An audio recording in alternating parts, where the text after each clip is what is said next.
everyone, I'm Natalia Bilbao, and here's what's happening in LA this week. The American Rescue Plan Act of 2021, also known as the COVID-19 stimulus package, was signed into law by President Joe Biden on March 11, 2021. And Mayor Eric Garcetti has made swift work of what the city of Los Angeles will do with its part of the $1.9 trillion recovery funds. Among the first departments to get aid are transportation and metro. A press conference was recently held to inform the public of how that money will be spent.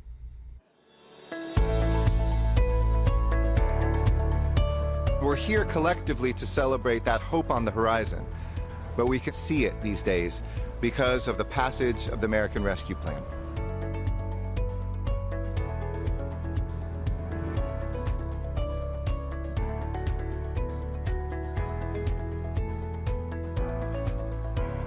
The mayor talked about how we will be able to restore all of our service, 7 million hours by September, and we look forward to that.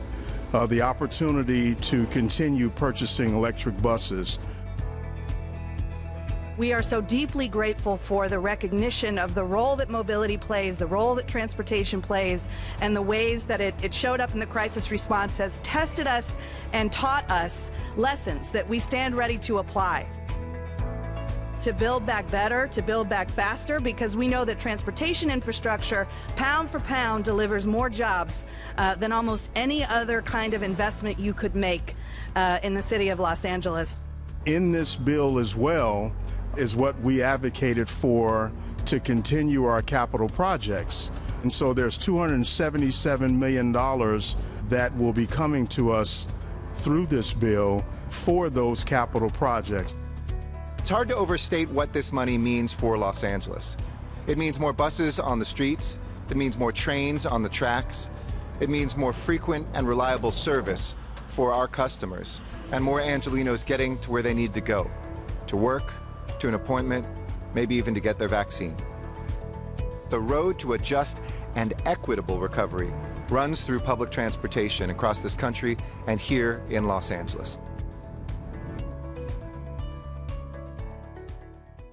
Mayor Garcetti joined up with the Los Angeles Police Department to hold their annual anonymous gun buyback. The program, which began in 2009, has taken 17,000 guns off the streets. This year, they held the event in Van Nuys. Check it out. If it's in the wrong hand, it's a horrible situation. And for these people that are not familiar with guns and don't know how to use guns, it's a great gun to get off the street.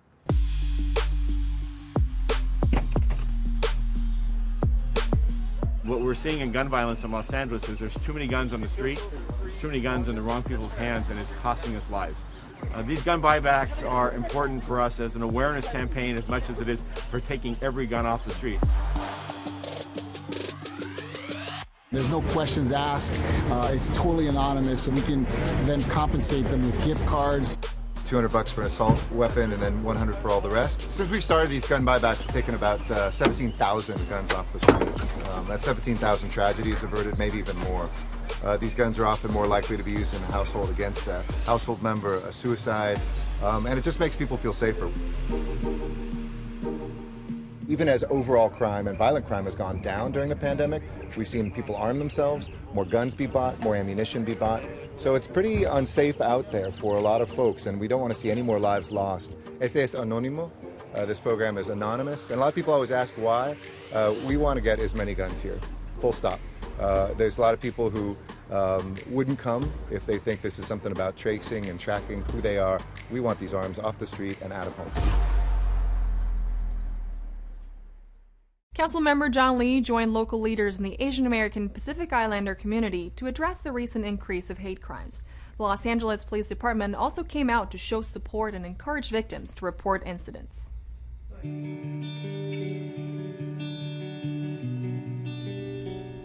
are here today in support of the Asian American community after a shooting last week left 8 people dead, 6 of them Asian women in Georgia. After what happened a week ago in Atlanta, I'm not only angry, but as you can see behind me, our community is angry. People are scared. Mostly they're scared. My wife is Chinese.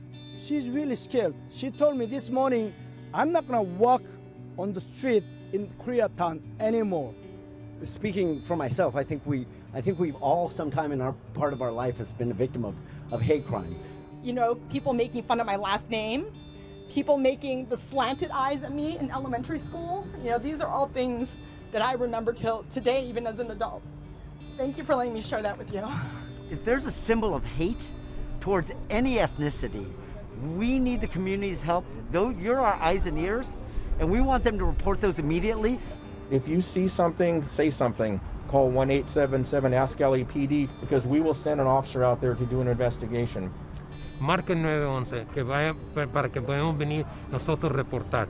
Por favor, nunca queremos que usted vaya a hablar con un sospechoso o confrontar a un sospechoso. Para eso estamos nosotros para investigar. Marquen 911, sea un buen testigo, repórtanos a nosotros qué es lo que pasó, qué es lo que vio para que podamos investigar. I think a real problem has been the underreporting, and in our community specifically, in the Asian community, we're always trying to be considerate of other people, considerate of the resources of our government. I always thought myself, if you weren't physically hurt, then you really don't have anything to report. And now we're trying to get the word out that you need to report every incident. The Office of Operations has increased and stepped up patrols that are in divisions where they have a higher concentration of AAPI businesses and residents. So like Koreatown is one of them, Chinatown, Little Tokyo, that type of thing. Let's take it, to the next step so that this type of a press conference is no longer necessary, that we can all live together in harmony and in peace. There's also a little hope. These murders have galvanized our Asian community in a way that I've never seen, and we cannot allow this effort to die down. Throughout this week, I will be reaching out to Asian American leaders and organizations to discuss how we can carry this momentum forward. This is our moment. We cannot and will not be silent any longer. For a year now, we have been practicing the same rituals with the goal of getting to the other side of the coronavirus. Getting food to the people who need it, getting tested for COVID-19 to know your status, and now getting the vaccine we all need. Well, Councilmember Kern Price has put together a triple threat event that provides all those things. He's doing all he can to help his South LA community push through the pandemic.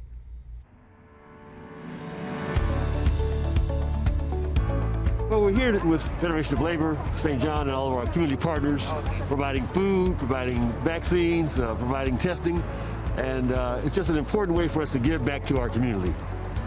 Estamos haciendo aquí, ahora estamos aquí en alianza con la Federación de Trabajadores y Labor Community Services para distribuir comida. Ellos van a distribuir comida para 1,500 a 2,000 personas y nosotros vamos a vacunar a 400 personas ahora contra el coronavirus. Beginning in April, we're going to be doing an event every Tuesday and Thursday with those entities. It won't always be here. It might be moving around to different sites, but it's an ongoing partnership. We're not out of the woods yet, but I think we're making some great strides because citizens have stepped up and are helping each other realize the importance of getting tested, getting the vaccine, and telling others to do that as well. So we need brothers like him, that have the knowledge, that have the experience, to come in our communities and make a change, because many people, they don't do stuff out of love. They don't do stuff because of change. And brothers like him, we need him in our community, and it's a beautiful thing. This is a very serious pandemic that has affected all of us over this past year. If we're going to get out of it, we're going to have to continue doing what we've been doing. Being careful, being safe, being mindful of the science.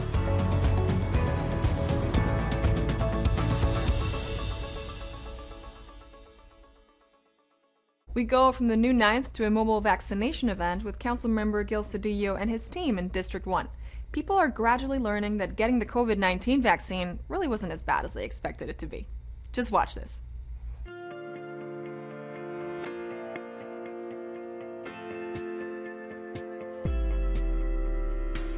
We're knocking on the doors because we have an opportunity to beat this, but we have to take advantage of our opportunities.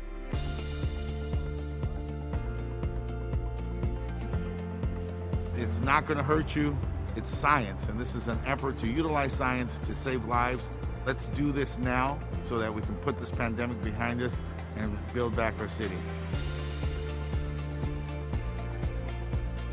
The reason why I come is because I'm over 65, and for my own health and my family health.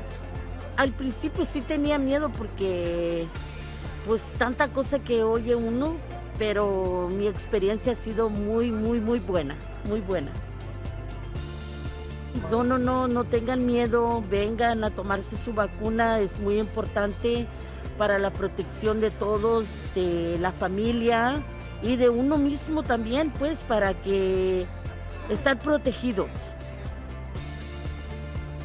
This is all in efforts to keep our community safe, our elders safe, our children safe, and hopefully through this, then we can see the spread of this COVID just shut down completely.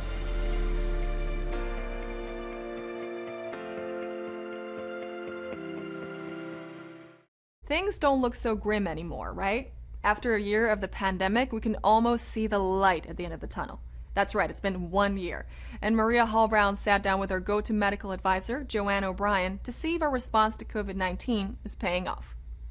Well, if you still have any sense of time, you realize that it's been a year since the World Health Organization designated COVID-19 a pandemic. A lot has happened in this last year, but we still have a ways to move forward. Fortunately, we have some great experts to help us along that way, including Joanne OBrien from LA's Medical Services. So nice to have you here. Thank you for having me. Although things feel better, in particular in this part of the country, and things are opening up and people are getting vaccinated, there are still some, we need to take precautions, yes? Absolutely, absolutely. You know, we're sort of at a plateau. We know we still have a lot of cases. Everybody needs to take a step back and look at their individual risks. If you get the virus, will you become really seriously ill? Will you spread it to someone in your family who may become seriously ill? Will you be around a lot of people in a closed environment where maybe the ventilation isn't good and people aren't wearing masks? So you need to take all of those things into consideration, and it's very much of a personal choice. The virus is still out there. We know that in the United States today, about 12% of the eligible population has been vaccinated. So we still have a long ways to go. I think we've learned to live with the virus, you know, if you stay away from people. So all of those things still need to be in place, even if you've been vaccinated. You need to wear a mask, wash your hands, stay far away from someone. But the upside, it's very exciting now that if you're with a group that is vaccinated, you know, you can maybe have a dinner with them, and that's exciting, you know, for a small groups, maybe in your house, in the backyard. You know, you still need to be smart, but we're definitely moving in the right direction, and it feels good. All right, so now here in the U.S., we have 3 options. We have Moderna, Pfizer, and now Johnson & Johnson. Does it matter which one, and are there major differences in the vaccines and how they react in your body? What I would say is if you have the opportunity to get a vaccine, get it. Mm-hmm. Doesn't matter which one. At the end of the day, they all help prevent getting the COVID-19 infection. Even if you do get it, you're not going to end up in the hospital. You're not going to become severely ill. So if you have the opportunity to get any vaccine, get it. And if people want more information? They can go to corona/virus.la. Thanks so much. Thank you. City Ride offers express lane service to COVID-19 vaccine sites. The Department of Cannabis Regulation gets a big grant, and Mayor Eric Garcetti names the latest LA Poet Laureate. These stories up next on City Beat. LA DOT City Ride is offering express lane service to 3 COVID-19 vaccination sites. The express lane will pick up City Ride members who have a scheduled vaccination appointment on request and provide transportation directly to the front of the line. The vehicle will wait while the individual receives their vaccination and return them to their point of origin at no extra charge. At present, the service is restricted to the Los Angeles area. Interested City Ride clients should book trips 1 to 2 business days in advance and should state that a trip is needed for a vaccine appointment to an approved location. To get more details, Visit the CityRide website at ladottransit.com/cityride. The Department of Cannabis Regulation for the City of Los Angeles has been awarded over $2 million in grant funding from the California Cannabis Equity Grant Program. These new funds will be directed toward resources for social equity program applicants such as Business Licensing and Compliance Assistance Program, Fee Deferral Services, Pro Bono Legal Services, and the Department Seed Financial Grant Program. Mayor Eric Garcetti has named LA native Lynn Thompson the Poet Laureate for the City of Los Angeles. Known for her 2018 poetry collection, Fretwork, her work also appears in the 2020 Best American Poetry Anthology. Ms. Thompson follows in a distinguished class of master poet predecessors who've held the title. The 2-year position was created by the Department of Cultural Affairs and the LA Public Library back in 2012. This past summer, we all saw many young activists hit the streets in Los Angeles. Well, Councilwoman Monica Rodriguez wants to actively encourage the civic-minded youth of LA to get involved in local government. And there's actually going to be a way to do that. Check this out. I wanted to create an opportunity for young people to have a voice in their city. And the Olivia Mitchell Youth Council is a way of honoring that. I believe that it's really important that young people have an opportunity to learn about their local government and learn how to influence and affect change. And the easiest way for us to do that is to provide a venue for them to assemble, to learn about government, and to serve in these roles that can really influence and transform our city in a meaningful way. The wonderful opportunity that this is going to create to bring 30 people at a minimum together from diverse backgrounds with an equity focus on how to have them engage in conversations across the city.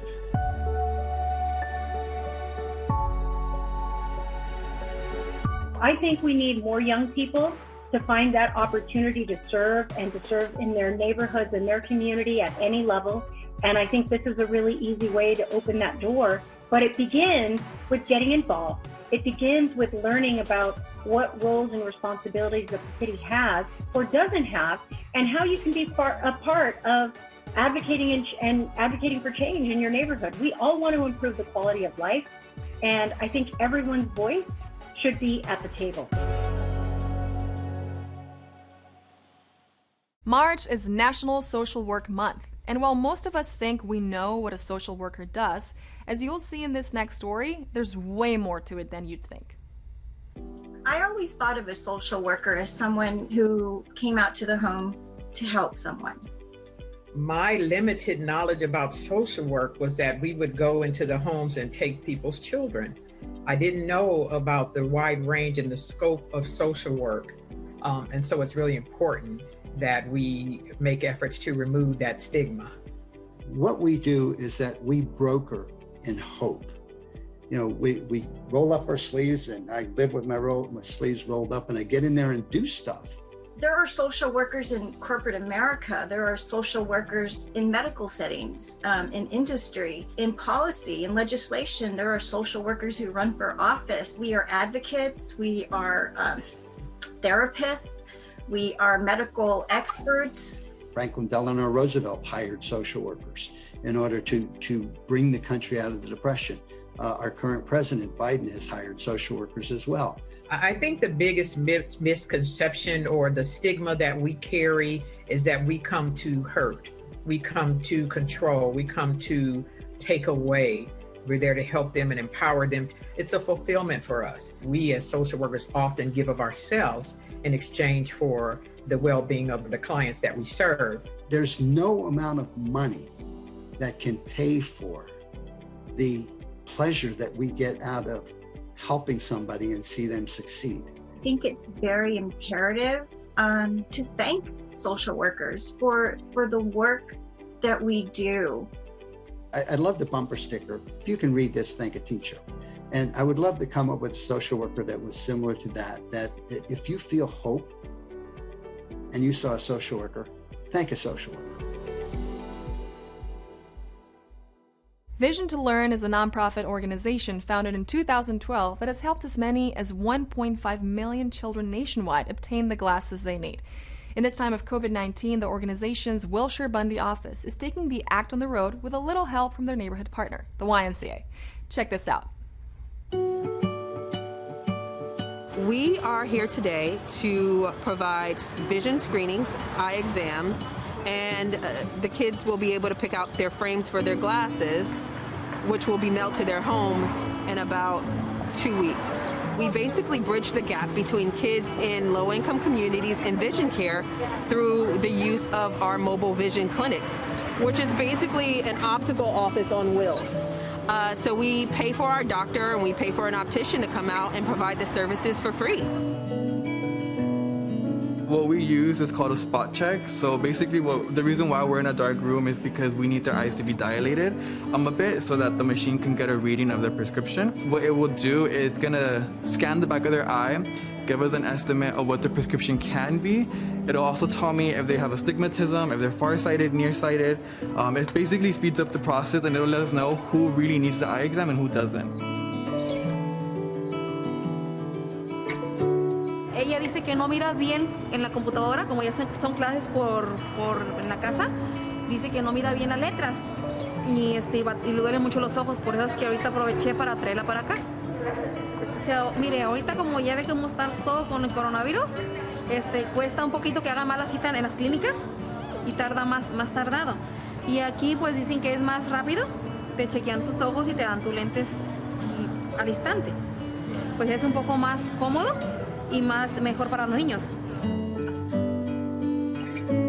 Lo que estamos haciendo aquí es ayudando a nuestra comunidad porque nosotros sabemos que esta crisis ha impactado a nuestras comunidades severamente económica y de salud. Y lo que está pasando cuando los estudiantes están en la casa aprendiendo por 4 o 6 horas con la computadora, la televisión, está afectando los ojos gravemente. Entonces los niños que piensan que tienen problemas viendo, los estamos atendiendo ahora con una organización que se llama Vision to Learn y el YMCA, asegurar que agarren lentes si es que ocupan lentes.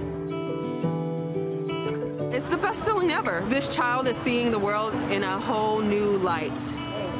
Truly, they are. And some of these kids didn't even know that they had a vision issue because they've been seeing like this their entire lives. Staff members from Council District 12 were on hand to welcome back an important community fixture. The West Valley Animal Shelter closed its doors last year because of COVID-19, and for a while its return has been dubious at best. Well, the verdict is in, and the beloved animal shelter is back and open for business. By appointment, of course. So we're here today to welcome back the staff of the West Valley Animal Shelter. The West Valley Animal Shelter has been closed for a year, and thanks to the councilman's efforts, we're so happy to be able to welcome staff back here today. Lo que se espera por ese momento, estamos abriendo de una vez, pero es muy importante saber que aunque sí estamos abiertos de nuevo, que es solamente por appointment. So es algo muy importante que recuerde el público.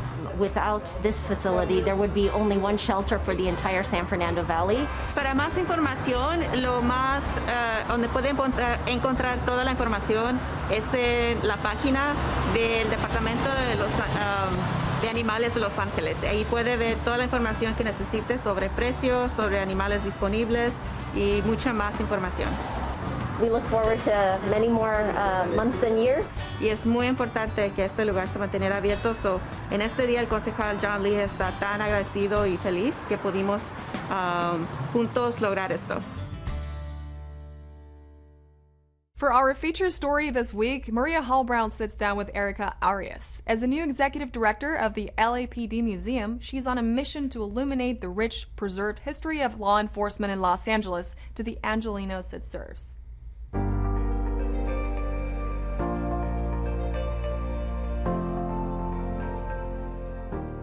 Crime and Punishment, the infamous and the courageous, the Los Angeles Museum of Police. And we're here today with the brand new executive director, Erica Arias, to learn all about this remarkable walk through history with the LAPD. I'm sorry, who knew? This is one of those places that I am absolutely gobsmacked to actually realize exists. So what is it, where is it, what's in it, why does it exist, all those things I really need to know. Thank you so much, Maria. It's a pleasure to be here with you. What is it? We're the Los Angeles Police Museum here in Highland Park, and we're so pleased to represent and preserve the history of the Los Angeles Police Department. We've been here since 2001, founded by Richard Koch, and him and a few others decided it was time to come together collectively and really highlight the traditions and the stories and everything that is LAPD that we've been proud of for the last many, many years since our inception. And so we're here and we're preserving that history, and we're welcoming, hopefully at the end of COVID, welcoming our communities back. Even this building has historic significance. Yes. I mean, you mentioned that we're here in Highland Park, but the building itself is in fact a historic landmark. Yes, it is.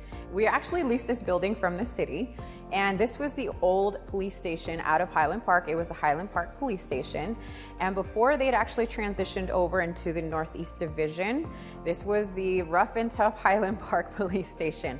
Now, you talked about, it's filled with all of the history and the ephemera and the stories of the LAPD, but why are those stories important? We know that the Los Angeles Police Department is one of the greatest law enforcement agencies in the world. I may sound a little bit biased, but we really are. We've seen many changes throughout history. We've adapted, we've been shown our own lessons, we've been taught how we can progress as a department.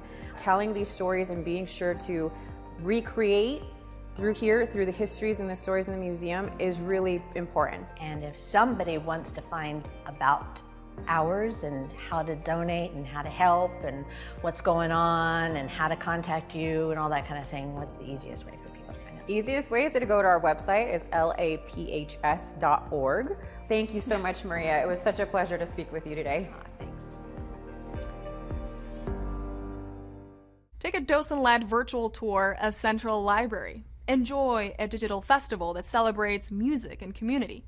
Or get your yoga on at lunchtime. All this up next on Virtual Things to Do.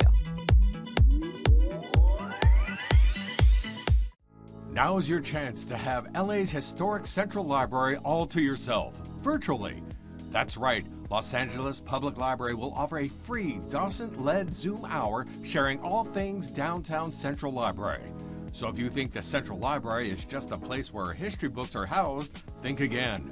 Zoom through slides and videos, art and anecdotes about one of LA's most beloved landmarks, guided by an LAPL expert. The program is happening Saturday, April 3rd, beginning at 11 a.m. To check out this docent tour of Central Library, make reservations by sending an email to docents@lapl.org.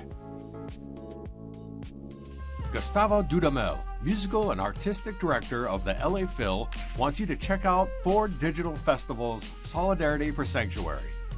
Join Latinx musicians, poets, and activists for an elevated discussion to promote solidarity between the Black and Brown communities. Enjoy performances inspired by the legendary Tejana singer Selena. Learn about organizations and artists working to make Los Angeles a more vibrant city for all residents. Be sure to check out the online series Solidarity for Sanctuary, part of the 4 digital festivals. For information on this free event, visit fordtheaters.org. Lunchtime Yoga is back. Tune in as Grand Park's popular yoga sessions return online.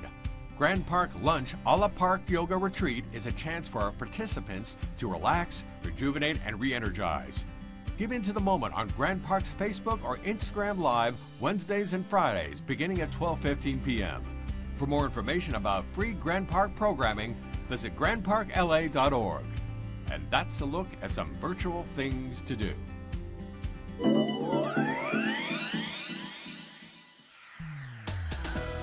That's it for this edition. I'm Natalia Bilbao, and from all of us here at LA This Week, thank you so much for joining us. A reminder that you can catch us online at lacityview.org, and we're also on Facebook, Twitter, and YouTube. See you next time for more LA This Week.